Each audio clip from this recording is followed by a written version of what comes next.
Painter, critic, and author Gary Faigin is co-founder and artistic director of Gage Academy of Art in Seattle, as well as the school's Still Life Atelier instructor. Faigin also serves as a lecturer in the Department of Computer Science and Engineering at the University of Washington, where he teaches facial expressions to graduate animation students, and works on a research team studying the human perception of stylized facial expressions. He's taught in art schools across the country, including the National Academy of Design and the Parsons School of Design. In 2001, Faigin published his first book, The Artist's Complete Guide to Facial Expression, which has since been translated into 7 languages and reprinted 16 times. I'll let Gary introduce you to Marita. Please join me in welcoming Marita Dingus and Gary Faigin.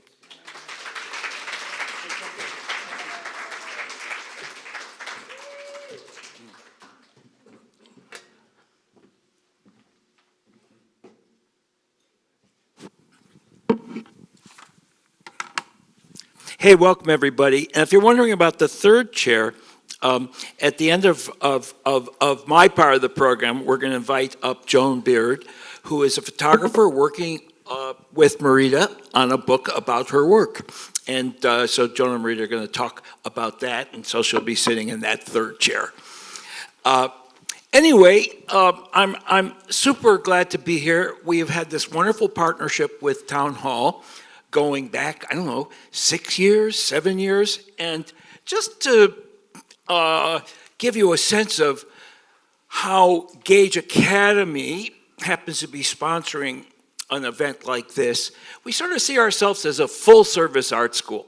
In other words, you know, we have classes for kids and classes for teens, classes for grown-ups. We have a professional track program for people who want to be artists when they grow up, which I want to be someday, but keep working on it.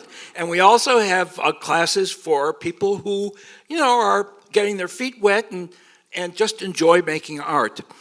But programs like this are because if you really want to succeed as an art school and you want to prep your students to succeed, you kind of have to think about what happens when they get out of school.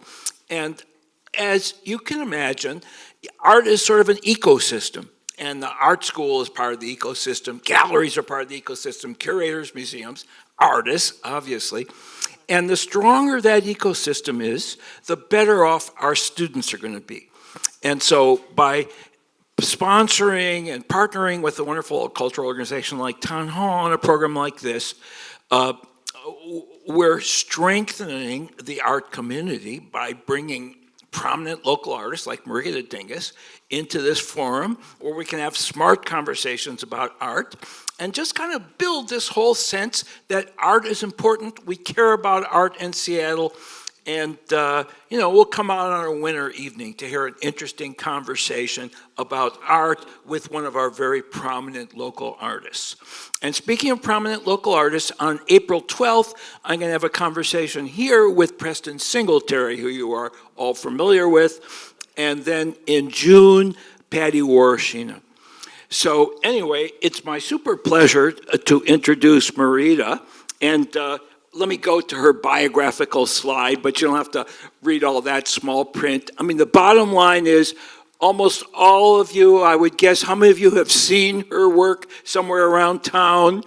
Okay, those of you who are listening at home, I would say we have about a 97% response.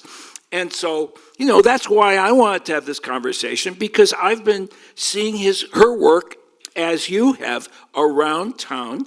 Because not only, you know, does she have a very active art career, and she was showed for many years at the now legendary Francine Setter's Gallery up on Finney Ridge, that no longer with us. Now she shows at William Travers. So not only does she have a very active gallery career, she is equally, if not more, active as a public artist.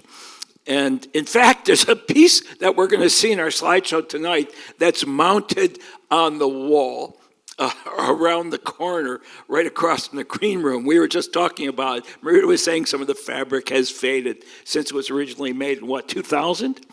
Something like that, 2002, I think that was the date on it. Woman as creator. If you want to see it, you can wander back there, you know, after we're done. But at any rate, she has a ton of public art around the region.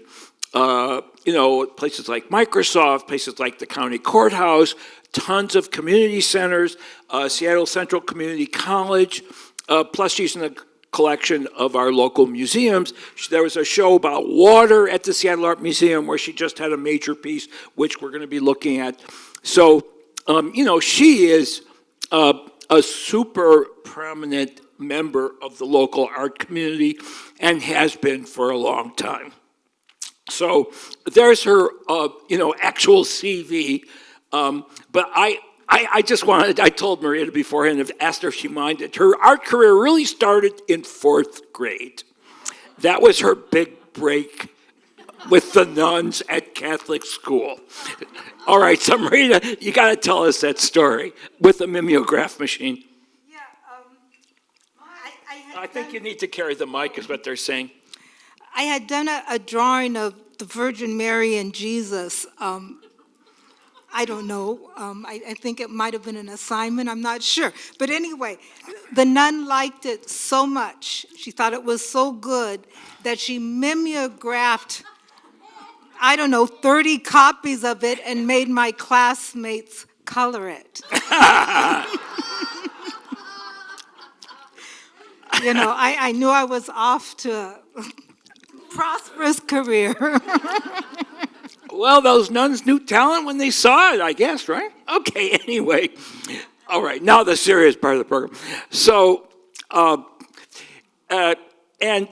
when I was going over the slideshow, I asked Marita, I said, Marita, so, would it be okay to get like a materials list to go with the pieces? And I could see her sort of rolling her eyes because, as you know, one of the things about her work is that I'm not going to see you at the art supply store anytime soon. Okay, why aren't I going to see you at the art supply anytime soon? And this piece is a good example. I use what people give me, and I'm fortunate because I get given a lot of materials. The piece in the slide was a walker, a straw hat. You can actually see the straw hat.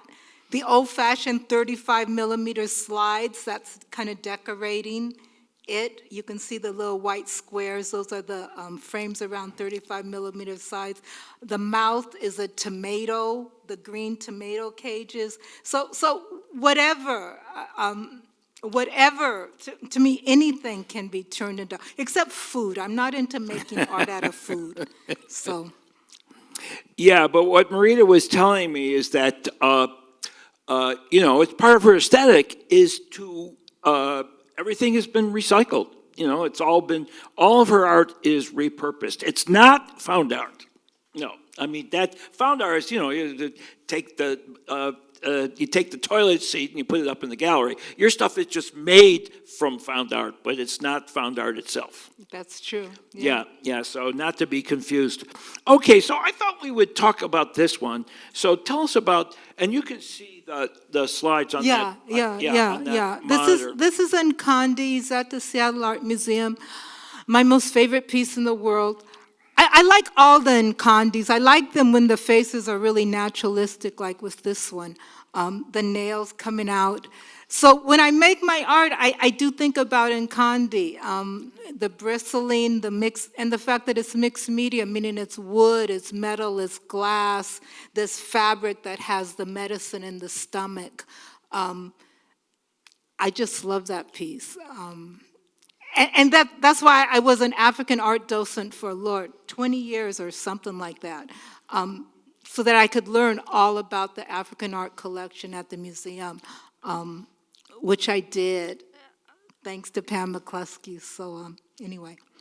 And then plus, how many times have you been to Africa? Oh, maybe 6. Egypt, Morocco, Ghana, Nigeria, and Ethiopia. 5. Okay. 5. But I'm thinking that sometimes you're in Africa, it's probably not I mean, maybe there's a local museum, and is it? Oh, yeah, we always look at art. I always look at art when I go, yeah, for sure. And so for those of us who have not been to Africa or maybe aren't going to make it anytime soon, how is SAM as an introduction to African art? How's their collection? I think it's good. It's not like the Met in New York. Who else has a really good?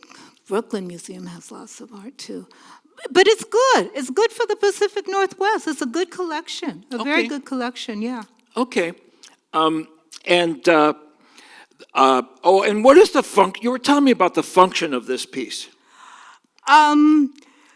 If there's a conflict, the two people having the conflict would nail a nail into Nkandi, and they would speak the conflict, and the priest aside to Nkandi would tell the two people who were fighting what the solution is. And Nkandi says the solution is you have to give them back, the horse you borrowed or whatever. And then if you do not do what the solution is, then you may have bad karma come back at you. So the other thing, though, is if you do, next time you're at SAM and check out their African art, I think the thing that you'll notice that immediately links you to Marita's work is it's super multimedia. Yes, for sure. Human hair and porcupine quills and for wood and everything, whatever. Everything, yes. And in fact, there's that cool fabric, right? That's made out of discarded wrappers. Oh yeah, the big piece. The tapestry, yeah. I think they're the labels, the kind of metal labels off of alcohol or whatever, something like that. And they get woven into fabrics. Yeah. Okay, so also one thing that's really interesting about Marita's work is we're talking from 60 feet, and I won't say tall, I gotta say long. We're gonna see a 60-foot piece coming up. But if you have no sense of scale of this one, anybody recognize that object on the left as to what that is? Let's see if they can guess it or not. You see it every day. You see it every day in your kitchen. It's a sink strainer.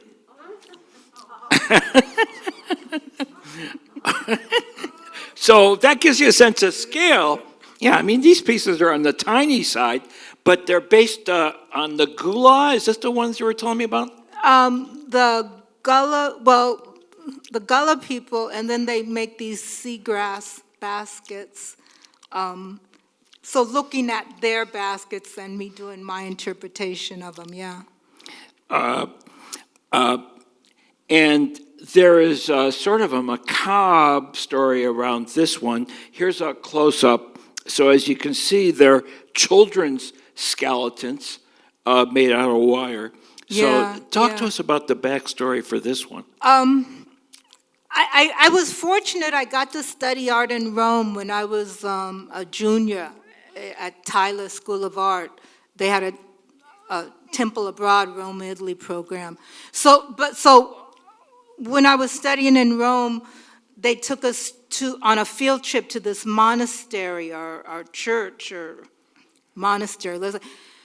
There was these candelabras made out of baby skeleton bones. When the Crusades, the men were running off to go fight in the Crusades, and then the women would be left with these little babies that they couldn't take care of, and they were leaving them on the steps of the monastery. And the little babies didn't make it oftentimes. And then this is what they did with the bones, the monks did. But then there's some place where they actually use monk bones too. But anyway, I liked it, so I did my version out of those wire clothes hangers that aren't recyclable. And there's still, wire clothes hangers still aren't recyclable. I don't know why, but anyway. Something to do with wire clothes hangers, right? Now, we're going to see a lot of bent wire as part of this, this set of work. And, looking through it and then thinking about what it would take to make some of these, I asked Marita the other day, I said, Marita, how are your hands? Because this stuff, obviously there's a lot of bending going on here, all by hand. So I don't want to get too personal, but Yeah. what were you telling me about your hands? Yeah, I've had 2 surgeries on my right hand. And my mother told me long time ago, and some of you met my mother, she says, Marita, you better take care of your hands. You're really asking for it. And she was right. I had the trigger thumb and then something called dequere vein, which is similar to carpal tunnel. But both times they had to release the tendons because the inflammation was so bad. So. Yeah, so in other words, all the wire twisting, it's Yeah. a lot of physical labor is what we're talking about. So this one's called Caution Man, right? Yeah, yeah. So tell us about the story from this one when you're living in Texas. Yeah, I think a lot of you would remember this incident in Texas where they drugged the African-American man behind a pickup truck. This would have been in the 90s. And then I was moving to Texas. And I ended up moving to a town that was probably about 150 miles from where it happened. So I did this piece called Caution Man. The back roads everywhere, not only in Texas, have these little caution type things, so you don't drive off into a ditch and all. And the fact that black men are preyed upon and killed. And when just recently with all the killings that are still going on, I mean, we're talking about the 90s, I did this piece about that. And here we are in 2023, and it's still continuing. I don't know what it's going to take, but we can only hope, so. Okay. And is this life-size, this figure? Yeah, it is. It's about, the man is about 6 feet tall, so the whole piece is probably almost 7 feet, so. And meant to be hung on a wall, though. Yeah. A collector in Arizona bought it from Francine years ago, and I haven't seen the piece since. Okay, so this is the Museum of Glass, is that what you're telling me? Yeah. Okay, I had although a show there, a wonderful show there in probably 2004, I think it was. Okay, so tell us about this piece. It's the 200 women of African descent and the 400 men of African descent from a trip to Ghana, West Africa in the 90s also, going to Castle Elmina, and being in a room about this size and they kept up to 200 women in there, and it was in the basement, and there was no oxygen or air, and I had to run out and get some fresh air. I couldn't be in that room, and I then imagined women not having the freedom to run out and get fresh air.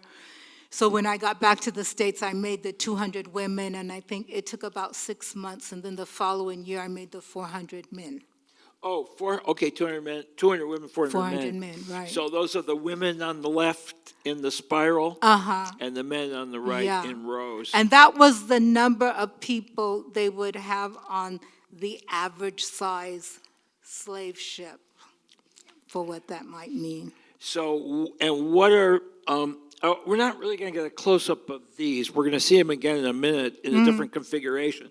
But what sorts of materials are these made of? Fabric? Fabric on the outside, but the inside is everything. I was using a lot of discarded ballpoint pens for the legs.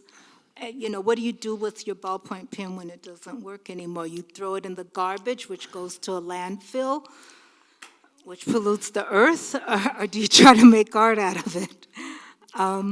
So ballpoint pens, 35 millimeter film canisters, back when they had the plastic film canisters that you shot 35 millimeter film. That's what I would make the bodies out of. So whatever. A lot of plastic is in the inside because plastic is really toxic. And so, it's a long time to work on a project like this. You're saying like a year and a half, maybe between the men and the women. So you must, as you're working on these, you must find yourself thinking about, who these people might have been or what they experienced and so on. Yeah. For me, it was like making each person was like a prayer. I was raised Catholics, and my mother believed in saying the rosary, which is 50 Hail Marys and five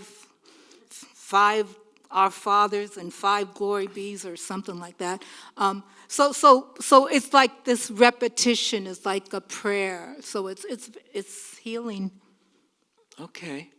I remember seeing a video at the Fry years ago that was showing the Holocaust, and there was some young Jewish guy who was doing installation where he was putting a penny on these shelves for all 6 million of the Holocaust victims. I don't remember how many years. He'd already been halfway through it. So now this is the same figures, correct? Yeah. But are there 600 figures? We couldn't get all 600. I think we're maybe shy about 50. Oh, okay. Yeah, so we were close. We were close. All right. I like this installation of it better than the other one. I like this one a lot. Okay, so how'd this come about? The water show, Our Blue Planet, that was at the Seattle Art Museum this past year, or maybe it was last year. Anyway, Pam McCluskey thought of, it was about water and the environment and the fragility of water. And she put my piece in this show because she saw the Middle Passage as the largest, the most horrific crime that ever took place on the Earth's waters. And she said, Marita, I want to do your piece like this. I said, yes. So I had just had my hand surgery too, but my partner, husband, Preston Hampton, he helped me install and nail. We had to nail all those little figures up to the wooden board. I couldn't do it because, like I said, I had just had my hand surgery. And then Pam actually helped. So it was a joint effort to get this piece up and installed. And I really was happy with how it turned out. And it makes the crowding really visceral, right? Oh, yeah. I mean, because you have to, because everybody, because even more than the wall installation, you just look at this and the intensity of how little space there is for everybody. Yeah. Which is, and this is accurate, right? Yeah. It's from that map. Was it a map? Anyway, I'm sure you all have seen the image that was made of the slave ships. And this is from a residency at Pilchuck or the Glass Museum? The Glass Museum, the Museum of Glass in Tacoma. Are the features glass or just the face? The face was a glass negative or a glass shape, just a clear glass shape, and then I would paint them and then embellish them. I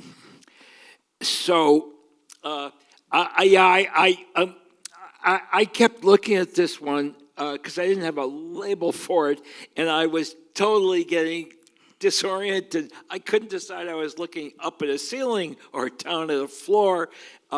It's huge. Maria was saying it's like 25 by 30 feet, and this is a wall at the Douglas Truth Library. Yes. Okay, so, I love asking about the materials just because it's always different, right? Yeah. I was a docent at the Seattle Art Museum for about 20 years, and there was a show called the Benina Safo Show. And it was about the Benin bronzes. But anyway, bottom line is there was all this copper, and we were doing children's projects where the children were doing, taking the copper and drawing on it with pencils and creating these kind of Benin bronzes out of copper. So this was all the leftover copper scraps from doing this museum project. And I think I held on to these copper scraps for I don't know how many years, at least 10, maybe 15. So when I got this commission to do this piece at the library, I used all these leftover copper scraps. These figures, I think, it's been a while, I haven't seen them in a while. I think they're, I don't know, 8 feet tall. I mean, there's some pretty big figures. So I attached all these copper scraps with wire to these kind of flying or swimming baby figures. Okay, yeah, I was going to ask you, what's the action of these figures in your... Yeah, I think they're swimming babies. They're the Yoruba, well, actually it's beyond the Yoruba. They have a deity called Mami Wata. And little babies are born with kind of curly hair, which means they're children of Mami Water. And they have the ability to bring good fortune to the community, and they're treated really special. So these are those little water babies that are part of this Mami Wata cult. Have you had a chance to see a lot of different examples of the Benin bronzes, just out of curiosity? Well, the museum owns owns a couple. And whenever, I remember seeing some at the Met and at the Brooklyn, and I want to go to England and see. I was told England has all the Nigerian art. Yeah, I guess they So I have want to the go big- see it. For now, anyway. For now, yeah. I mean, suppose. obviously. Okay. And Sam may not even, Sam has them up now, and they talk Yeah. about how they're very ambiguous. It sounds like they may be sending them back. Yeah. I'm sure you're all aware of that whole history and how they were stolen from the Nigerian kingdom and so on. Now we're at Pilchuck, though, right? Yes, this was a residency at Pilchuck, I think around 2006, maybe. Oh. And made all these little glass children, lots and lots of them. And again, the scale is varies so widely. Are these relatively, if they're children, they're relatively small? They're about 24 inches, 18 inches maybe. Okay. I don't know, are we getting more color as the years go by? This one's starting to get pretty colorful. Yeah, she got wild. I like her. Yeah, so like those legs, what are those made of? Not glass, obviously. No, black plastic, and looks like there must be some even red plastic in there. But you take plastic and you drill a hole in it, and then you start stringing it. Do you remember those little, they were little fabric clowns, and you would take, make some little funny circles, and you'd string them all together. It was something in the 50s, I think, 1950s, but I can remember those little clowns thinking they were kind of cool. I never had one or made one, but it's that principle. Okay. I love the detail on this one. Now, Oh, yeah. I'm sorry. I just noticed this right away that I don't associate, sort of male genitalia that specific with Marita's work, and so I was asked, and I guess you were saying they're made out of pipe fittings Maybe. or I whatever. can't remember. But yeah, okay. But you were blaming this on a couple of other artists, right? Yeah, my friends, Juan Alonso and Steve Jensen, they both said, Marita, when you make males, you should give them penises. I said, okay. But also, I mean, God, the glitter factor in this one's really impressive, though. Yeah, it's that copper again. Okay. That I inherited from the leftover project at the museum. And now we're going back to a huge scale. I don't know, does anybody recognize this window? Because some of you have seen it. Yeah, right, yeah. So, God bless the Bainbridge Island Museum of Art. Yeah, yeah. Free, open 7 days a week. And you just have to walk off the ferry. Don't drive there, it's like right up the hill. And they just show local art, basically. And they have a program of art in that window. Yeah, you sort of apply for it, is that, or they asked you to do it? Yeah. Greg asked me to do it. I was so thrilled. I mean, I love doing huge sculptures, and that's 30 feet. So. Yeah, and how long is it up for once you get that window? It was up for almost a year. Okay. But usually I think it's 6 months. But this was up for a long time, so I was really happy about that. Yeah. You got to think of all those tired commuters streaming back off the ferry at the end of the long day at Microsoft or Amazon or whatever. Yeah. And I don't know, maybe a little consciousness raising. Yeah. Cheer them up at the end of the day. And so what do you do? Do they own this piece now? No, it's at my mother's house. And it's actually horizontal. It's kind of like Woman as the Creator back there. It's hard, getting things, having a way to show things high. It's much easier to do things horizontal. So yeah, unfortunately it is horizontal. Yeah. And also the installation is a piece of work, right? You got to be there for a while just to hang this thing. I'm fortunate. They had a lift and a purse. I mean, I just had to bring Somebody the art. on a genie or whatever. Yeah, and they hung it. I mean, that was, and when Women of the Creator was hung here at Town Hall initially, they had some kind of a lift. I don't know how to drive a lift. So any comments on this one in terms of title or? I'm trying to think. I think I called her Big Girl. Okay. Yeah, because she was so big. Yeah. And what are a few materials that are in this one? Because this is much more about transparency and the light shining through it and so on. Yeah, the legs and arm are again those 35 millimeter slide frames. The plastic ones, the paper ones, I ended up, burning because you can burn paper, but you shouldn't burn plastic. So I would wrap them with all kinds of things, and then, so that's what the legs and arms are, and the bodies are these orbs or balls, again made of plastic that's been wrapped with wire. The face is hot tub covers. What do you do with old hot tub covers? You have to replace hot tub covers because water gets in the styrofoam and then they weigh, 100 pounds. You can't even lift them off the hot tub anymore. So you gotta, what do you do with a hot tub cover? Well, now we know what to do with our hot tub covers. Yeah, you hang it in the window of the Bainbridge Art Museum. I think we're gonna just looking at our time. I'm just gonna skip ahead. That last one was an installation at Pottery North. I mean, she had a residence. You were saying you had a residency at Pottery Northwest. Yeah. Oh, now we have these beautiful painted faces, which I was saying I really like. Yeah. I've always wanted to do three-dimensional, really realistic faces. So when I got to work at Pottery Northwest, I got to do realistic faces and paint them to look as real as possible. So that was fun. I really enjoyed that a lot.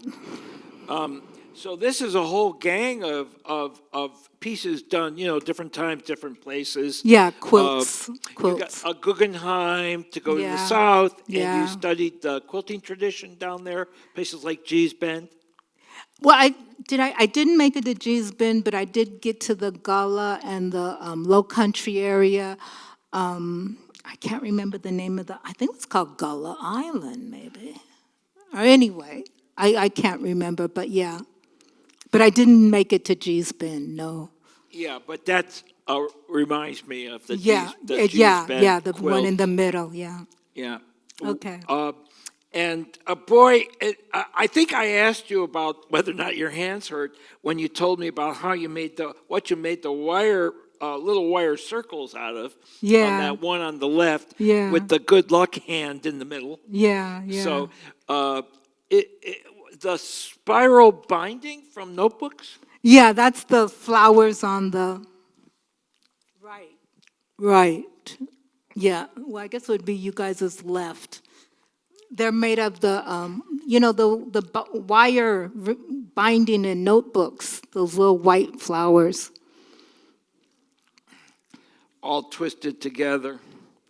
And what does the hand represent? A hand will prevent evil and bad things from happening to you. So it's a preventative symbol, and it also is for good luck. So stop bad luck, bring good luck. And so these are all in the quilt category, though, in your mind. For me, I call them quilts. Yeah. Sometimes I call them fences, but yeah. And this, now we're at Traver. Yeah. And you're all going to remember the story behind this particular installation. It wasn't even that long ago, I guess. Yeah, the Boko Haram, when they kidnapped the 200 Nigerian girls. So, yeah, I did the 200 girls, and it was either my first or second show at the Traver Gallery. And they're made out of little pieces of tin, you were saying. Yeah, someone had given me like ammo crates of tin, probably about 5 of them. So we're talking about thousands of pieces of tin. But I was able to configure the tin into these little figures. Some of you own these. I know. Is anybody in the audience? Because I was a little shocked when you could have, had you been at that show, you could have walked home with one of these little girls for They were only $100. $100. And I don't know. I'm telling you, artists artists. I don't think artists are valued nearly enough in our society. Let's just put it that way. Yeah, Marita Dingus for $100. There's something not right about that. Maybe it's just me. Okay. Anyway, this was a participatory installation. Yeah. At an early stage. Yeah, that's Bellingham. They wanted an installation on a 50-foot wall, and people were to put notes on it about how they got to the Pacific Northwest. So you can see a few notes on their beginning. And I think by the time it was finished, it kind of looked like a chicken. It had so many little notes on it. There was like feathers. So it was just covered. You couldn't even see the piece anymore. But it was successful. It was good. All right. Now, mostly from now on, we're going to be looking at big pieces. But I just want to do a slide and then go forward and then back. Because, I mean, now we're getting much more colorful, by the way. I don't know whether that's, this is, now we're at Traver, so that's in more recent times. But when I saw that picture and then I saw this picture, yeah, are you surprised too? Yeah, I mean, I didn't realize, it's very hard to tell scale with these things. I mean, this is friggin' huge. It's just from the show of the girls? Yeah, yeah.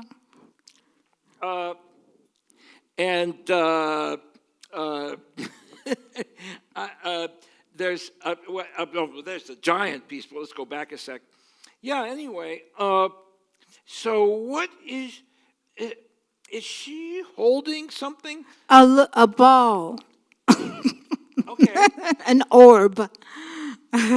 Yeah, I mean, I love the bright palette, though. Yeah, yeah. And I don't know, is that more like recent that you're incorporating more color in your work, or is it just what materials happen to be around? It's kind of both. Yeah.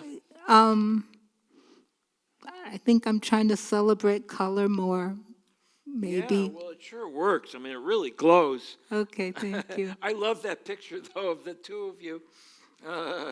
All right, now we're talking big. This one's called, wait, is this called the Buddha of an enslaved African? Is that Buddha as an African enslaved. as an African enslaved? Yeah. All right, so tell us the story behind this one.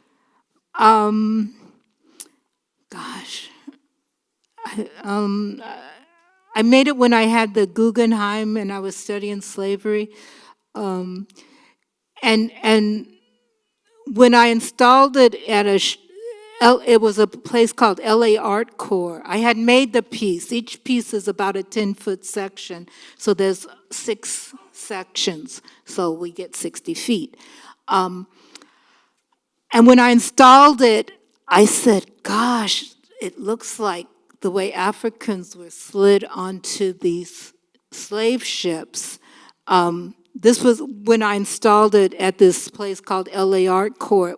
It was a basement gallery in Los Angeles.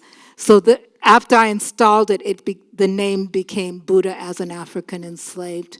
I think initially, I'm not sure what I had called it, but. But talk about the original Buddha, the one in China. Oh, yeah. I got to go to that UN Women's Conference. I don't know if they still have those UN Women's Conference. But anyway, this one was in China, in Beijing, and this would have been in probably 1994, something like that.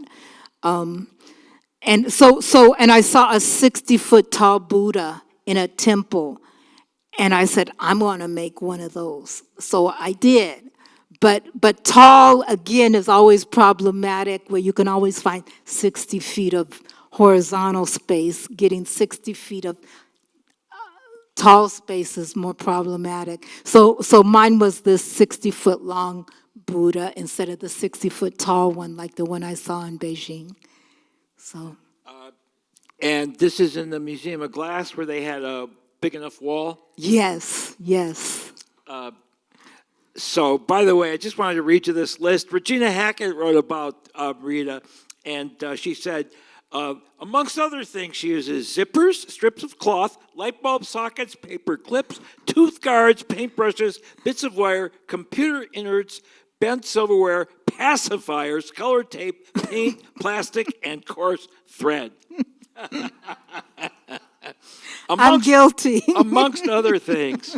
Anyway, I just love the scale of this thing. And wait, did you say, does Sam own this now? Or? No, I donated it to Tacoma Art Museum, Okay. and they have yet to show it, and they're always telling me they don't have enough wall space. Yeah, well. But anyway, we'll see. Hopefully they'll show it. We are, recycled. The stage doors were going to get tossed out, you were saying. Yeah. This is the Rainier Community Center, and the wood is the old stage doors from the old Rainier Community Center built in the 20s or 30s or something like that. And then the kids got involved. What Yeah. did the kids do? They glued on the fabric and the bottle caps, and I painted the faces. And there's also kid involvement in the next one. Yeah, they strung the orange juice can lids that are making up the fish scales. And this piece is about 30 feet tall, too. Hard to photograph, right? Yeah, it is. Somebody have to get up on like a genie to photograph. Yeah, it's in a stairwell, so Oh. you kind of just get at the bottom of the stairwell and then start pointing it up.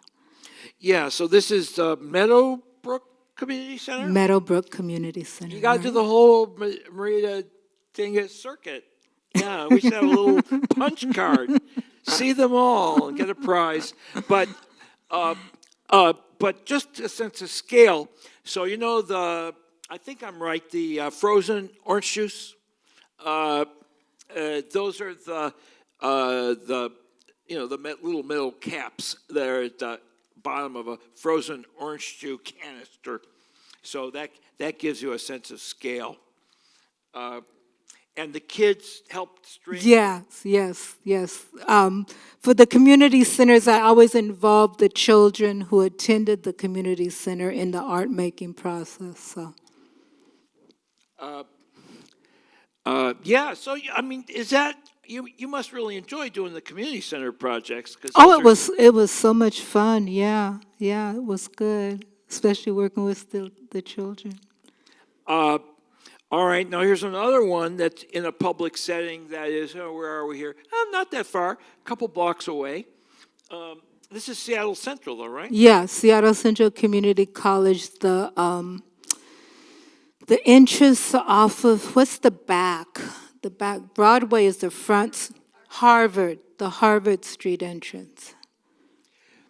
Yeah, and why electronic parts for this one? Because you're at the college? Because they do tech there? Yeah, it was near where the tech program was located, in the basement of the college. And it was also near their recycling center in the college. So between the tech and the recycling center, and then the daycare was also in that area, and it's a child. And it's about 15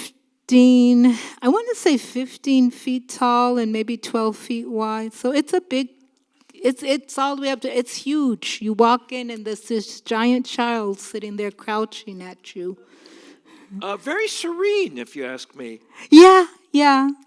But it is, like, if she was to stand, she wouldn't be able to stand.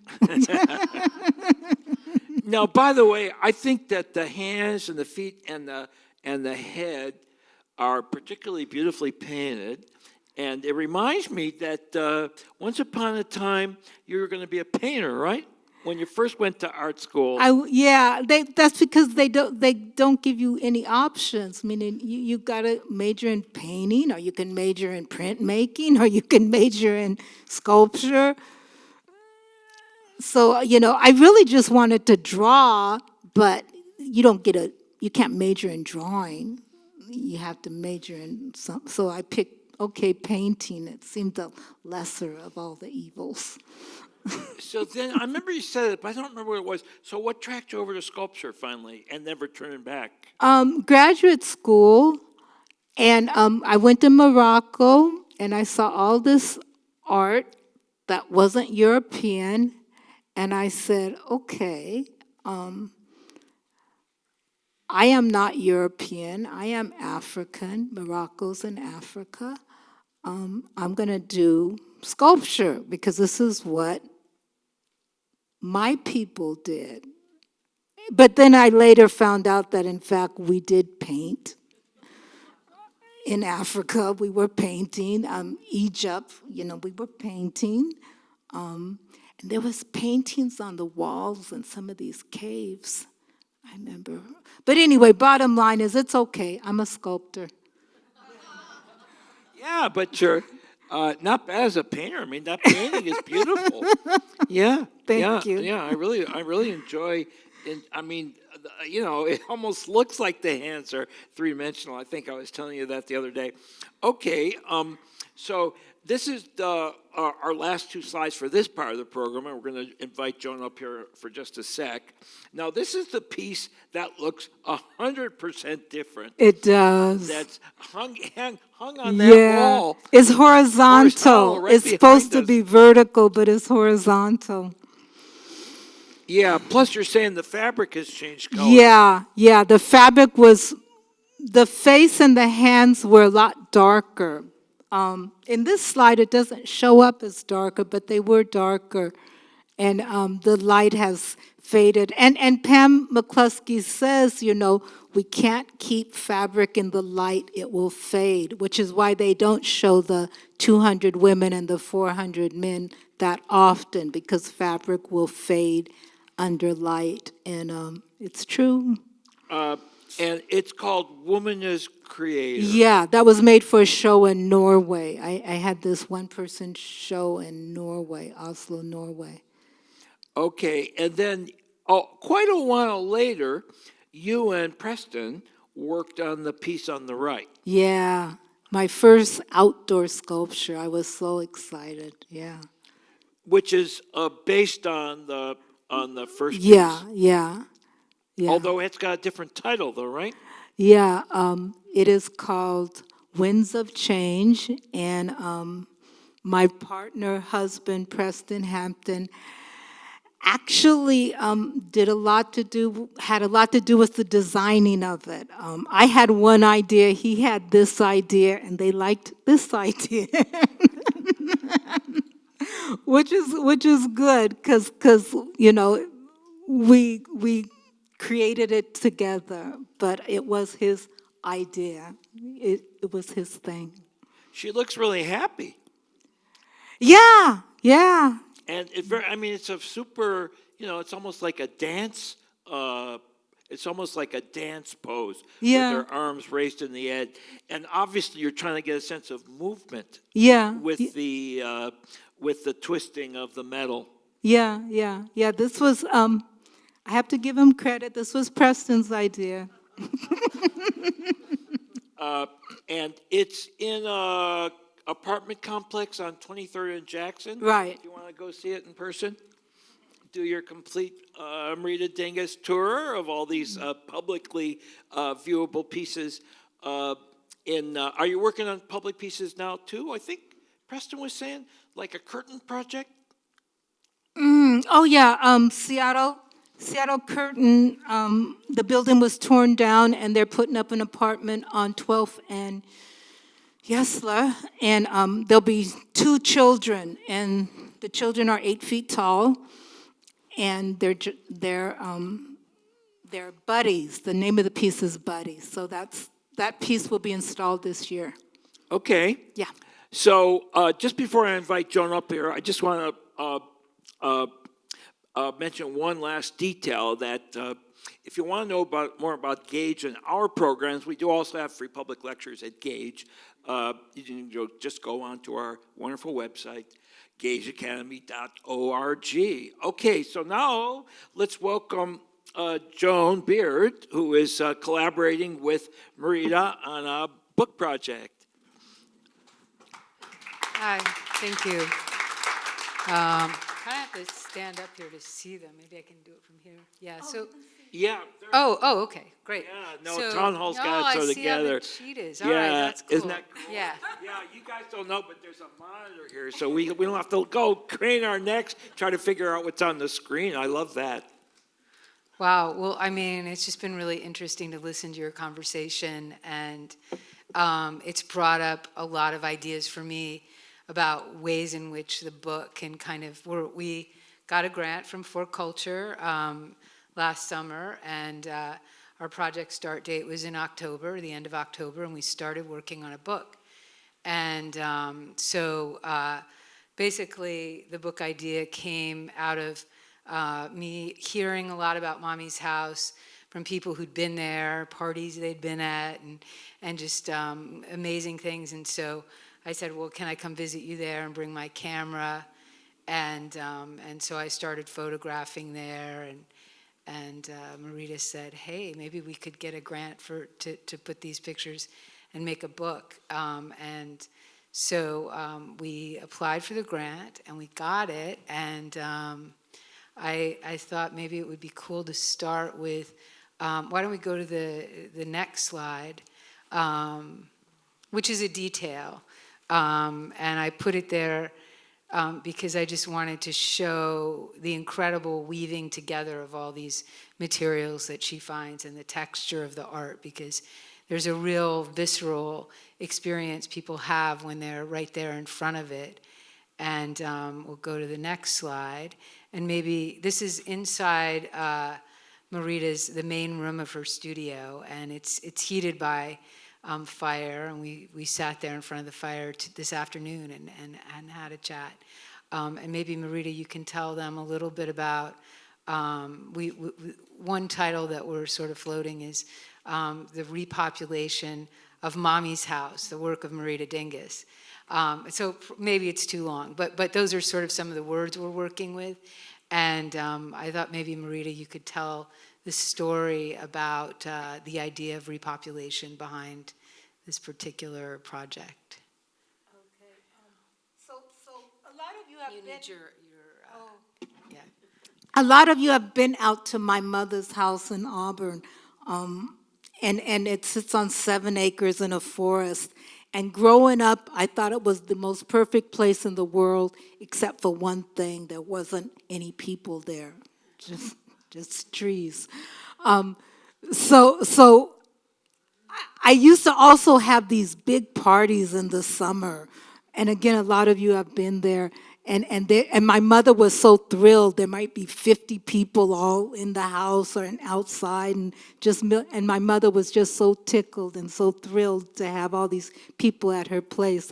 So my mother died, I think, in 2011, something like that. And anyway, I stopped having parties because I'm old.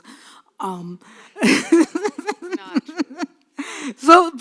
But anyway, a lot of you haven't been out there in a while, but there's so many sculptures everywhere you go. There must be at least 30 life-size to larger than life-size outdoor sculptures, and that doesn't even count what's inside the Yeah. house. I mean, there. This is a group That's portrait. just a section of the backyard, okay? Just a small section. So this is what I've been doing with myself, and it's very freeing to make art that you know will probably never see the inside of a gallery or a museum. But anyway, so I'm repopulating my mother's place with people. Yeah, and it's really a cool project because I think that the work exists differently in different spaces. So there's going to see her show in museums and galleries and white walls and sort of more pristine and pieces that aren't able to be up on permanent exhibition because of the materials. But in Mommy's house, they're up all the time. And they grow old and they change together and they sort of move around the house. And it's a very cool way to think about art. I think for me, it challenges me, the way that I decorate my own home, the way that I think about interacting with the things that I own, the things that I have that are going to become waste. So I feel like there's that part of being there that's just really inspirational. And I think that there's so many people that won't be able to go to Mommy's house, especially at this point, because it's not set up to receive large numbers of people. Maybe someday it will be, more of a center of reckoning with the history of this country, where Black people were enslaved and their labor was exploited, and the emotional sort of trauma that I see in a lot of the pieces. I see that there's a real sort of acknowledgement and witnessing of the people, which I feel like is a really integral part of just our cultural healing, is to sort of reckon with what's happened and see who and how people have been affected, and then to be able to experience that in nature and walk around and contemplate that. So one idea for the book is to create a slice of that, or many slices that people can go into the book and have that experience of just really reconsidering some perspectives. Great. Hey, thank you for that, Joan. And thank you, Marita. That was I loved that conversation.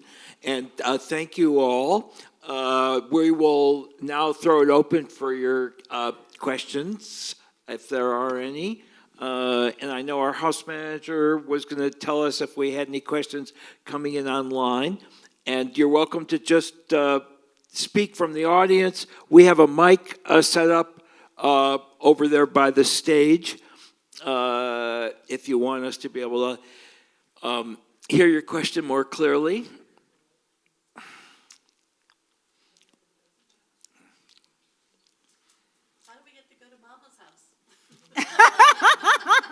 Well, if you get on Marita's mailing list, which is on her website, I think that the city of Auburn is planning an event for the book will be hopefully available a year from this spring. When is that event they want to have out there?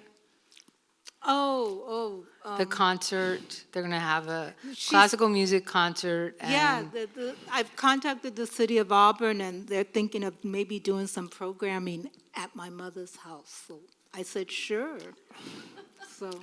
yeah, I mean, Yeah. they have the Mary Olson House out in Auburn, and it would be cool. And that's the story of a pioneering family, and it would be cool to have this story as like sort of another story of the people. And the Muckleshoot tribe is very active in Auburn.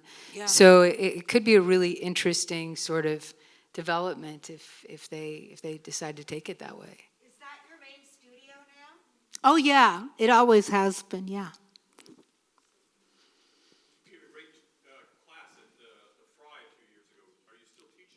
Let me repeat that.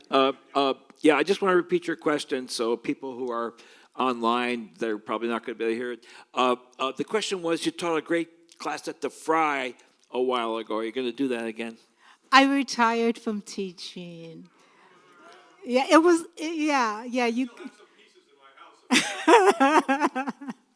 Okay. Oh, is that Andy? Yeah. Andy, what was the class in? Okay, making art of discard. Well, Yeah. man, duh. Okay, makes sense. Yeah, you could. You're welcome. I think the mic should be live. Hello? We can hear you. Is it working? Yeah. Okay. Marita, you mentioned that when your family moved to Auburn, you had to live next to the cemetery because you were African American. Do you see the crowd of people in your garden as integrating Auburn and creating more presence? Actually, Auburn has a growing black population because it's affordable.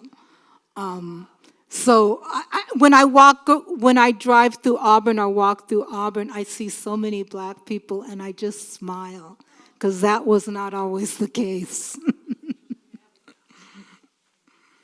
So you mean you were redlined into the cemetery district? Yeah, there were black families in Auburn back in the 60s and 50s, but we had to live outside of the city in unincorporated King County, and they kind of had us all in one area. There was about 5 families, all on the other side of the cemetery in Auburn. Yeah.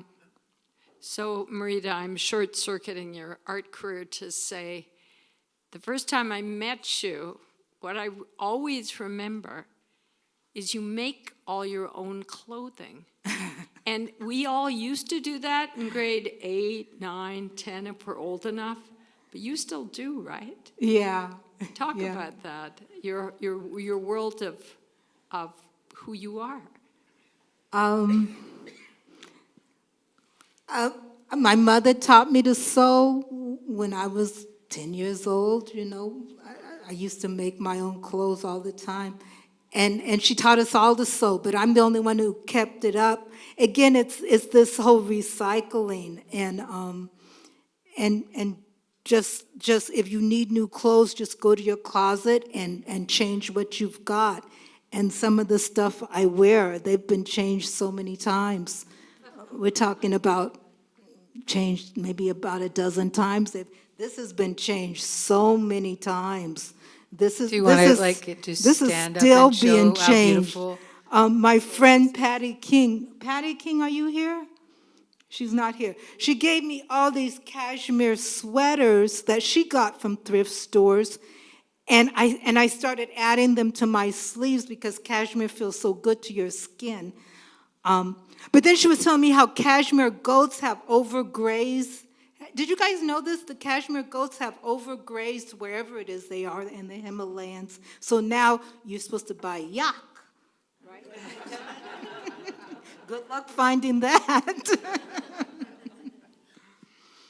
But anyway, so yeah, I make all my clothes because it just makes sense. And I just keep remaking. And this is the cool, the blue year. So everything I wear will be these cool colors, where last year was the warm year, reds. Because Hot pink. it's embarrassing how much I've made. It's embarrassing, that's all I can say. But you're not accepting donations of my worn-out painting shirts and socks No. with holes in them and so on?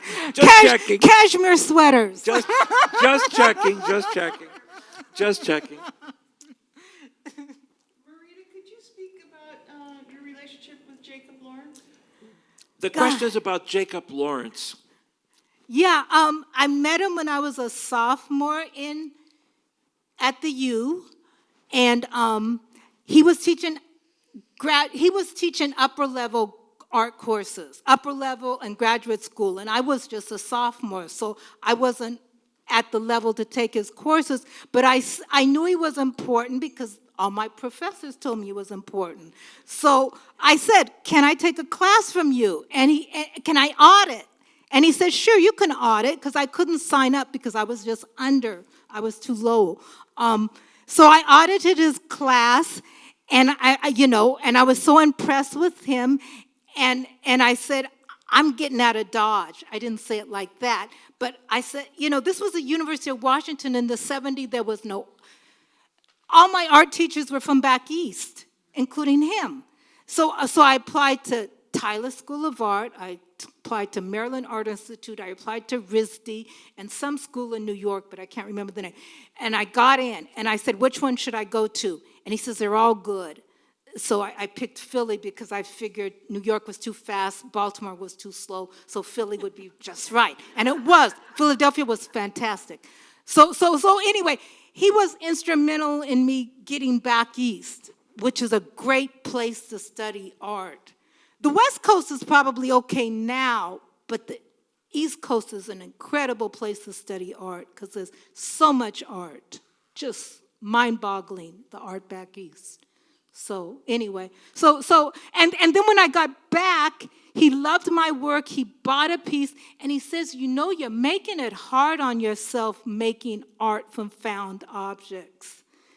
So he knew that had I just taken the painting route, it might have been a little easier, but he told me, and he, I did it anyway, but he said he did tell me that I was making it a little harder. But he was very supportive. He recommended me even to the Academy of Arts and Letters, but I didn't get in, probably because I made art from found objects, right? But anyway.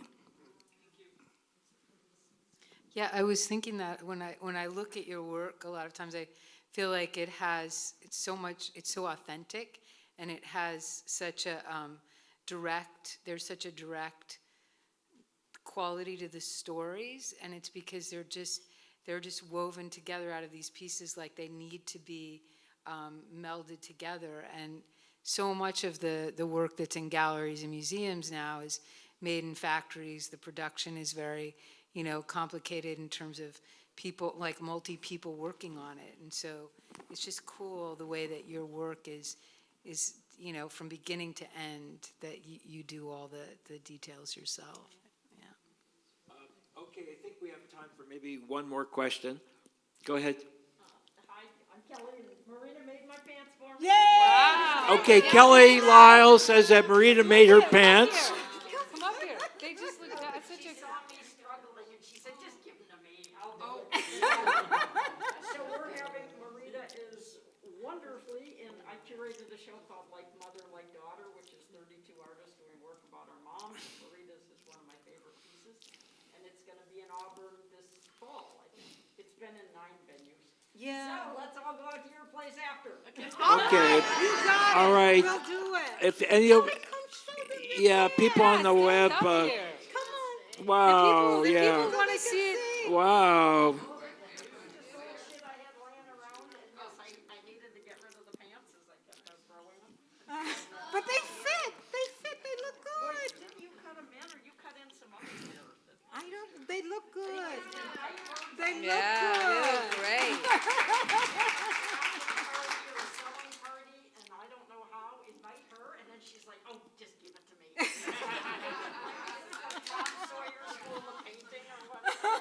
All right, anybody who's listening couldn't hear the conversation. Kelly's curating a show about moms and daughters that Marita's in, and it's going to Auburn. All right, last question over there in the corner.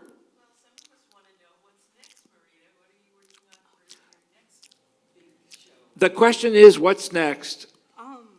Gosh, I had a list, but now I don't remember it. Well, the Curtain Project, you were saying. Yeah, Seattle Curtain. I'm in the Like Mothers show, the book. Bellingham has me in a group show up at Western Washington State University. I'm in a group show up there. Gosh, I can't remember what else. Yeah, that's a possibility. I might be going to Hawaii. I did an artist residency in Hawaii, the Big Island, and I went back there just on a fluke after 10 years of not going to Hawaii, and they said, come back and do something in Hawaii again, so I may be doing that again. We'll see. Wow. Okay, well, thank you, everybody. Thanks, Marita, Joan. Thank you, Town Hall. Thanks, Gage Academy.